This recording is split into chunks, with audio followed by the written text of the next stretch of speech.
अगर जीवन एक सच्चाई है तो मृत्यु उसी जीवन का एक कड़वा सच है। कहने का भाव केवल इतना ही है कि जिसने भी इस धरती पर जन्म लिया है उसे एक न एक दिन मृत्यु का सामना करना ही पड़ता है, फिर चाहे वो इंसान हो या जानवर।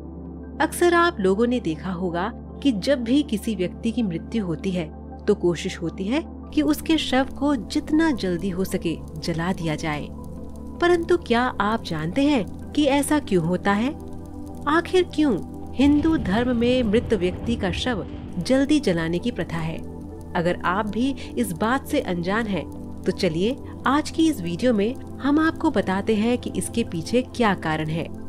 स्वागत है दोस्तों आपका हमारे चैनल समय चक्र में। हिंदू धर्म के प्रमुख ग्रंथों में से एक है गरुड़ पुराण। इसमें किए गए वर्णन के अनुसार जब भी किसी भी गांव या मोहल्ले में किसी की मृत्यु होती है तो उस व्यक्ति के घर परिवार के साथ साथ पूरे मोहल्ले में किसी भी प्रकार का शुभ कार्य करना वर्जित हो जाता है।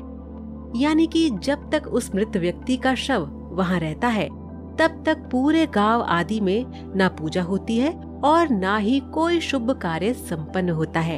इतना ही नहीं बल्कि इस दौरान घर में चूल्हा तक नहीं जलाया जाता। हिंदू धर्म के शास्त्रों की माने तो मृत व्यक्ति के शव की देखरेख करना बहुत ही जरूरी हो जाता है, क्योंकि अगर इस दौरान शव को कोई जानवर छू लेता है तो उसकी दुर्गति हो जाती है। कहा जाता है कि मृत व्यक्ति का सही समय और सही विधि से किया गया अंतिम संस्कार मृत व्यक्ति के लिए भी और उसके परिवार वालों दोनों के लिए ही फायदेमंद होता है। कहते हैं कि अगर अंतिम संस्कार सही तरीके से किया जाए तो मृत व्यक्ति की आत्मा को शांति प्राप्त होती है। इसके साथ ही पिंडदान करने से देवता खुश हो जाते हैं। बहुत कम लोग जानते होंगे कि जब किसी व्यक्ति को जलाया जाता है तो उसके हाथ पैर बांध दिए जाते हैं। ऐसा इसलिए किया जाता है कि कोई भी पिशाच उस शरीर पर कब्जा न कर पाए। ज्योतिष विशेषज्ञों का कहना है कि अंतिम संस्कार के समय चंदन और तुलसी की लकड़ियों का इस्तेमाल जरूर करना चाहिए, क्योंकि हिंदू धर्म में इन लकड़ियों को शुभ माना गया है और ये मृत व्यक्ति के शव को किसी भी जीवात्मा की दुर्गति होने से उन्हें बचाती है। हिंदू धर्म में इंसान की मृत्यु से लेकर 16 संस्कार बताए गए हैं। ये सभी संस्कार आखिरी तक चलते हैं। 16 संस्कार में मृत व्यक्ति की आखिरी विदाई में घर की पुनः अशुद्धि से लेकर सारे क्रियाकलाप शामिल किए जाते हैं और गरुड़ पुराण में बताए गए सभी नियमों का पालन किया जाता है। माना जाता है कि ऐसा करने से व्यक्ति की आत्मा को शांति मिलती है। वैसे तो लगभग सभी जानते होंगे, लेकिन फिर भी बता देते हैं कि सूर्यास्त के बाद कभी भी मृत व्यक्ति के शरीर को जलाना नहीं चाहिए।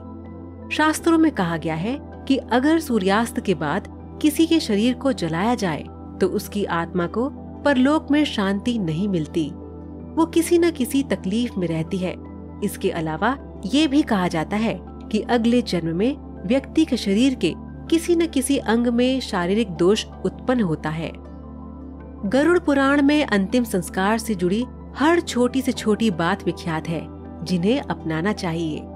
जैसे शव जलाते समय किस दिशा में होना चाहिए, कब अस्थि संचय करना है आदि। तो दर्शकों, आज का सवाल आपके लिए ये है कि क्या आप बता सकते हैं कि मृत्यु के बाद बरसी क्यों मनाई जाती है? आप इसका जवाब हमें नीचे कमेंट बॉक्स में दीजिए। हमें आपके जवाब का इंतजार रहेगा। तो मिलते हैं आपसे अपनी अगली वीडियो में। तब तक देखते रहिए समय चक्र।